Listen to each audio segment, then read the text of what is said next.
I created a travel software that boosted our Bankrupt company to $400 million in profit in a year. But suddenly, on my brother's birthday, my mom gifted him the entire business. When I confronted her, she laughed at me and handed me $100, saying, "This is your actual value." I quietly left, but the next morning, when they arrived at work. I'm Adam Mitchell, and this is the story of how I learned that sometimes family can be your worst enemy, especially in business. For 10 years, I poured my heart and soul into our small family-run tech company, transforming it from a struggling startup into a $50 million enterprise. But success has a way of exposing the ugliest sides of people, even the ones who are supposed to stand by you. I remember when it all began, back when our family business was just a tiny computer repair shop in a strip mall, barely making enough to get by. My mom had started it 20 years ago, and despite its struggles, it was her pride and joy. My brother, Lucas, was always the golden child. Straight A's, elite business school, mom's favorite. Meanwhile, I was the quiet one, the one who stayed behind to help her while pursuing a computer science degree at a local college. "Adam, you're wasting your potential here," Lucas would say during his visits home from school. "You should aim higher." But I saw something in that little shop that no one else did: potential. While Lucas was off studying theoretical business models, I was learning how the real world worked.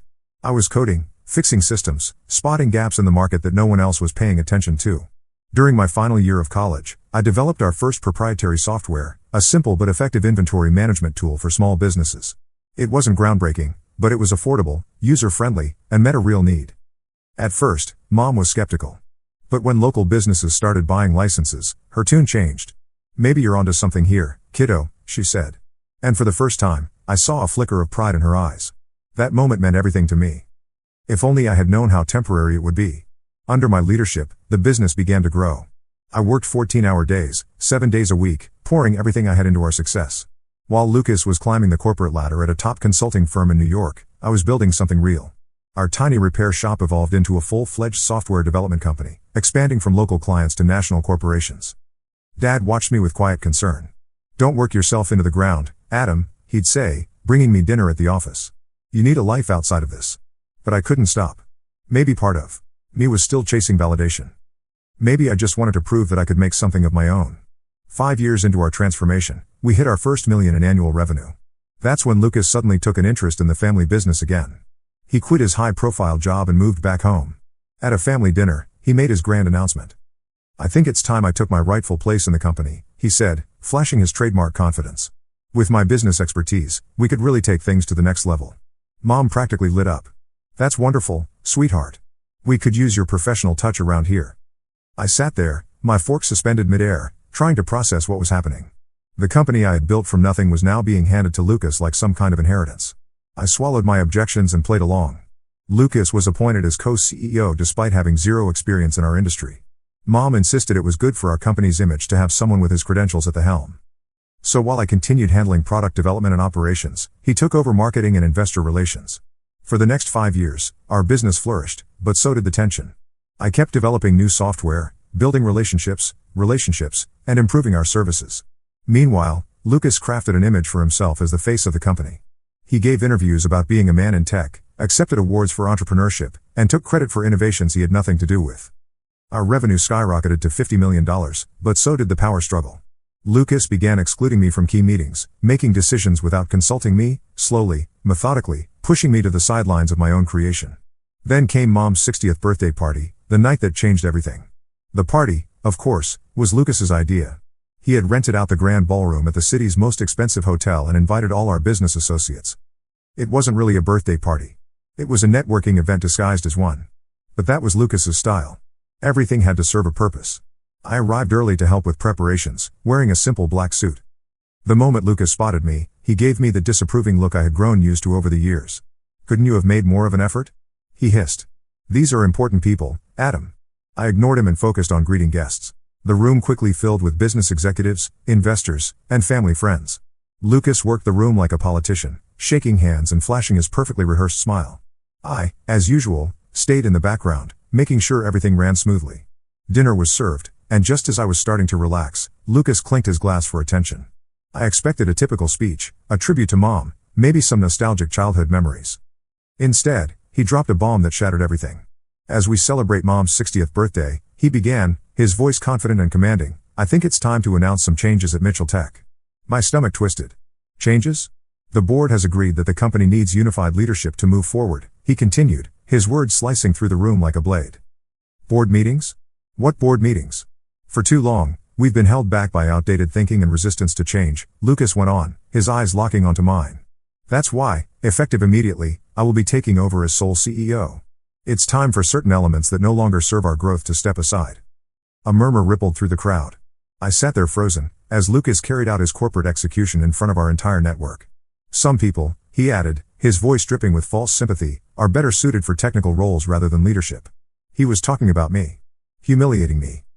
My brother, Adam, has done an adequate job maintaining our legacy systems. But in today's fast-moving industry, we need vision. We need excellence. And frankly, Adam, you're just not cut out for this level of business. I turned to Mom. Say something. Stand up for me. But she just nodded along, a proud smile on her face. Dad, on the other hand, kept his eyes down, his hands trembling slightly on the table. Lucas wasn't done.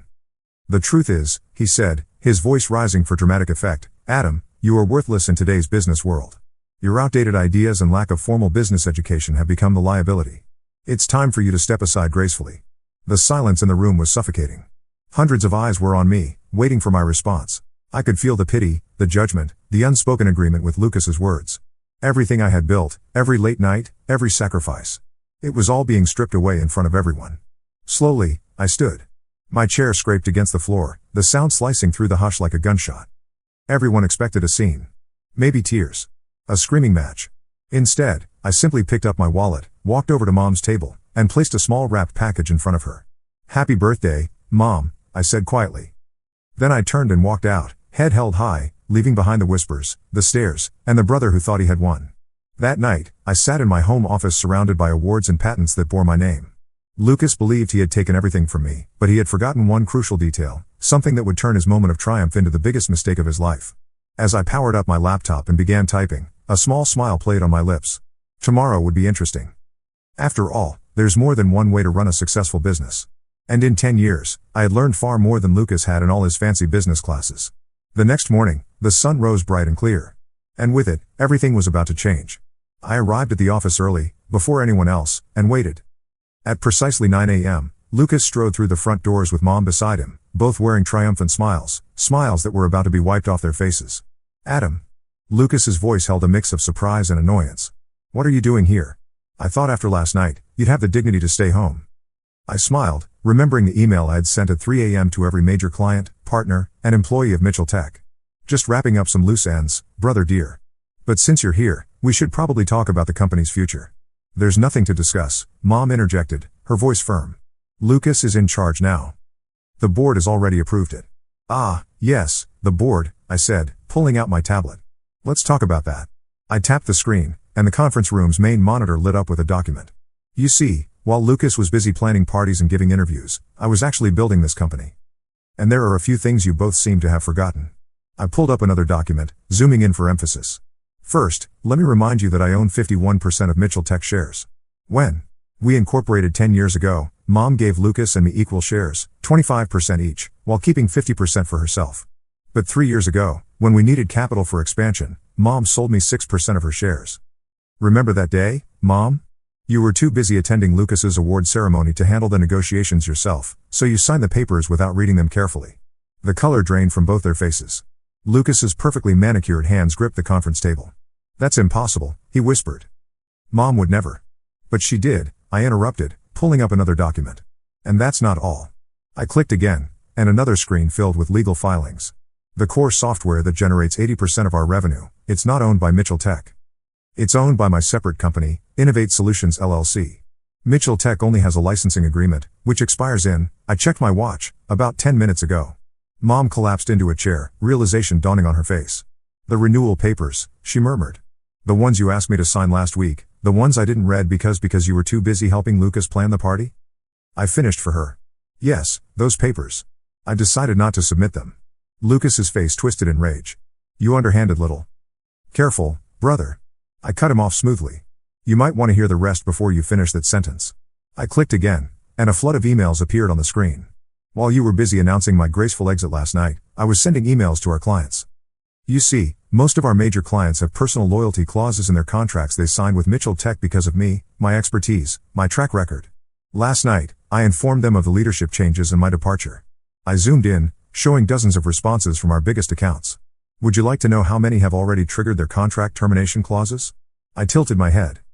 Or how many of our top developers, who, by the way, are actually employed by Innovate Solutions, not Mitchell Tech, have already accepted positions at my new venture? Silence. Through the glass walls, we could see employees gathering, whispers spreading as they checked their emails. Lucas frantically pulled out his phone, his perfect composure cracking as he scrolled. You can't do this, he stammered. You mean I can't take back what's mine? I said calmly.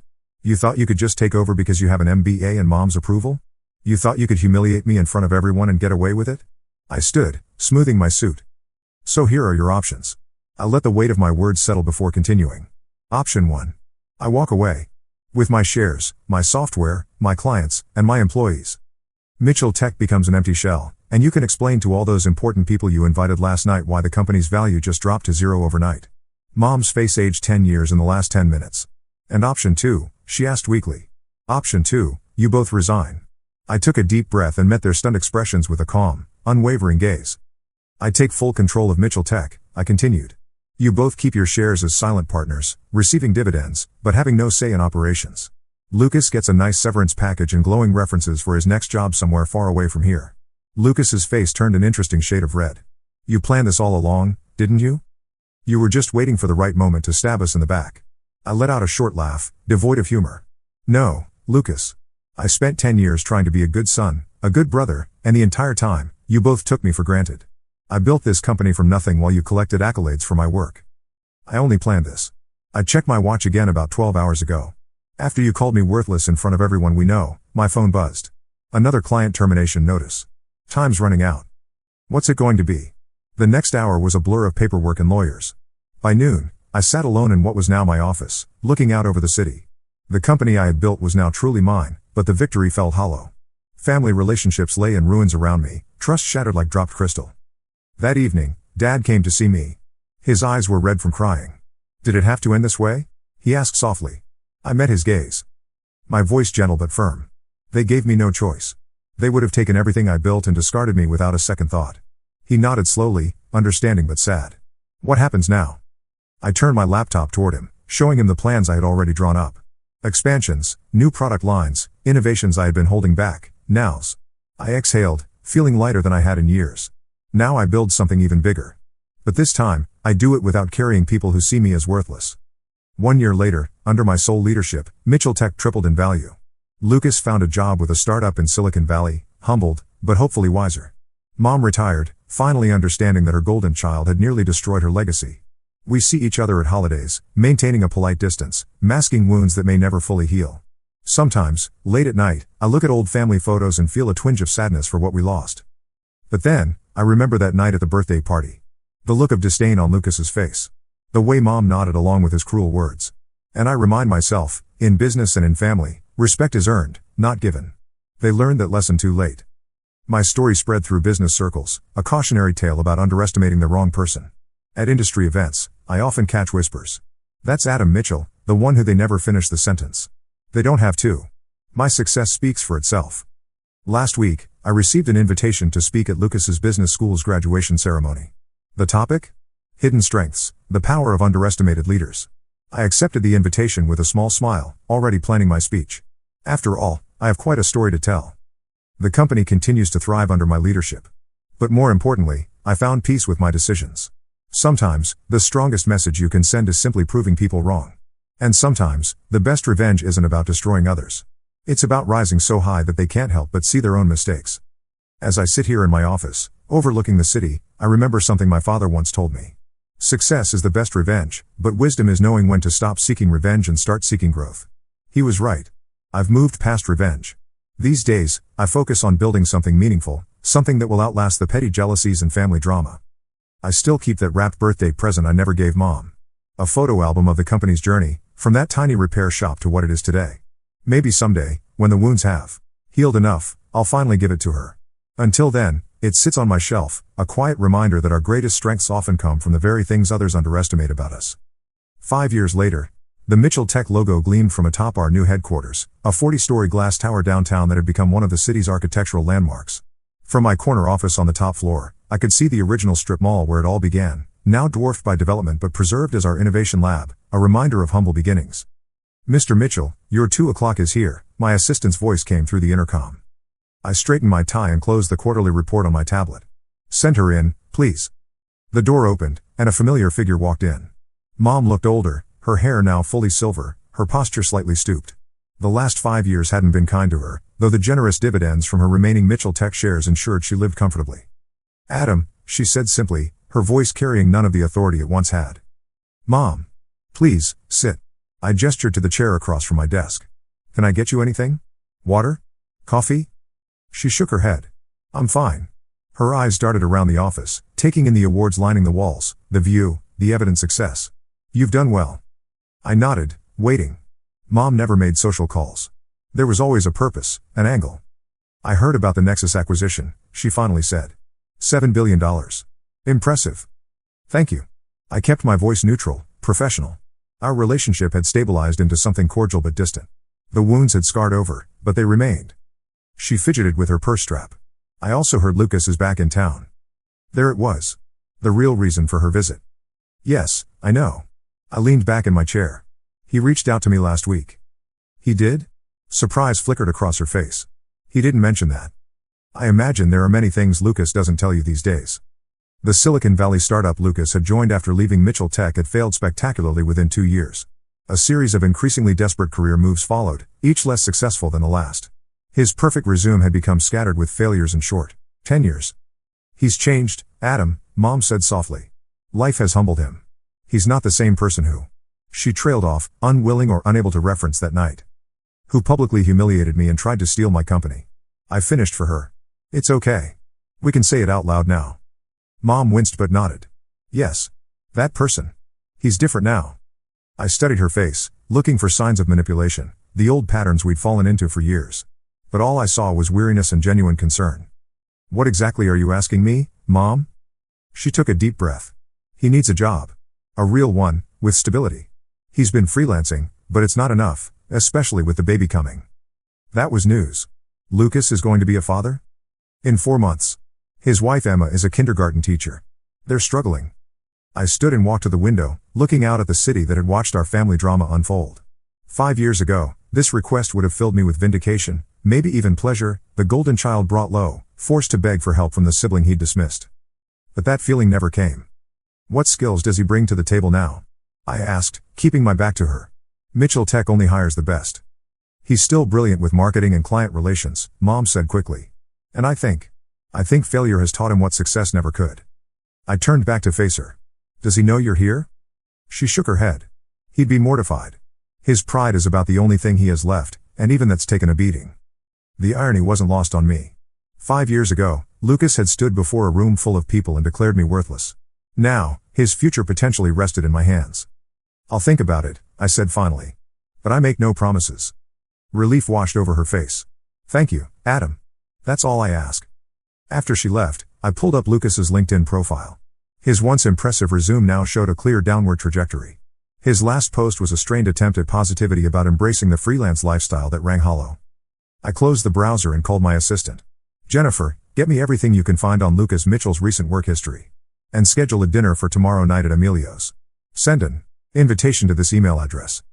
The next evening, I arrived at the restaurant early, selecting a private table in the back. I'd chosen Emilio's deliberately, upscale enough to be respectful, but not so exclusive that Lucas would feel out of place if his financial situation was as dire as Mom suggested. He arrived precisely on time, still handsome, still carrying himself with confidence, but there were new lines around his eyes, a slight fraying at the cuffs of his shirt. Designer, but from several seasons ago. "Adam," he said, extending his hand. "Thank you for the invitation." I shook it firmly. "Lucas. Please, sit." The waiter poured wine, and we studied our menus in awkward silence. 5 years of estrangement hung between us like a physical presence. "Congratulations on the Nexus deal," he said finally. The market response was impressive. "Thank you," I replied. "I heard congratulations are in order for you as well. Mom mentioned you're expecting." A genuine smile crossed his face for the first time. "Yes. A little girl. Due in July. How's Emma handling the pregnancy?" Surprise flickered in his eyes. "You know about Emma?" "I make it my business to know things, Lucas. Some habits don't change." He laughed softly, a sound I hadn't heard in years. "Fair enough. She's doing well, though the morning sickness has been rough." He paused. I didn't think you'd want to know about my life.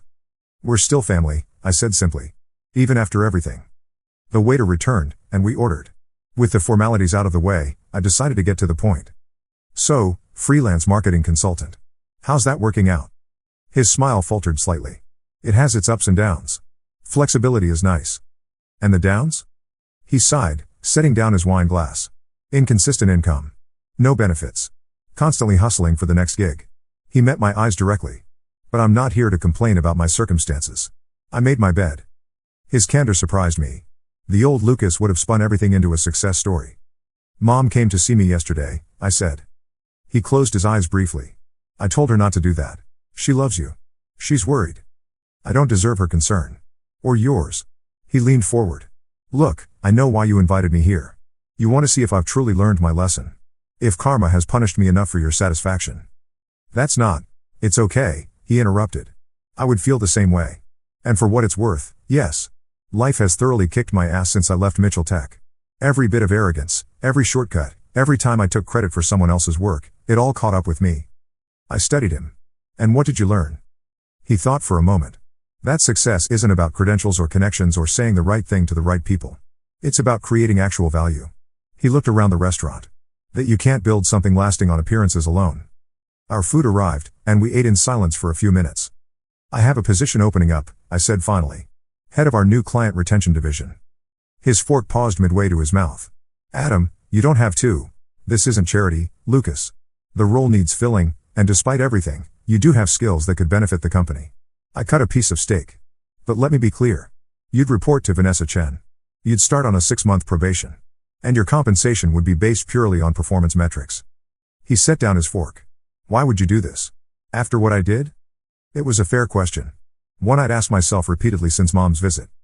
Because holding on to anger takes energy I'd rather invest elsewhere, I said. Because you're about to be a father, and that child deserves a stable home. And because maybe, just maybe, you really have changed. And if I haven't? I smiled. Then you'll fail spectacularly, and I'll have the pleasure of firing you myself. He laughed, a genuine laugh this time. Always the strategist. Always. After dinner, as we waited for the valet to bring our cars, Lucas turned to me. I never properly apologized for that night. For what I said. For what I tried to do. He extended his hand. I was wrong. About everything. You were never worthless. You were always the backbone of Mitchell Tech. I was too blind with jealousy to see it. I took his hand. Apology accepted. His car arrived first, a modest sedan, a far cry from the luxury vehicles he once favored. Before getting in, he paused. I won't let you down, Adam. Not this time. I know, I said, and was surprised to realize I meant it.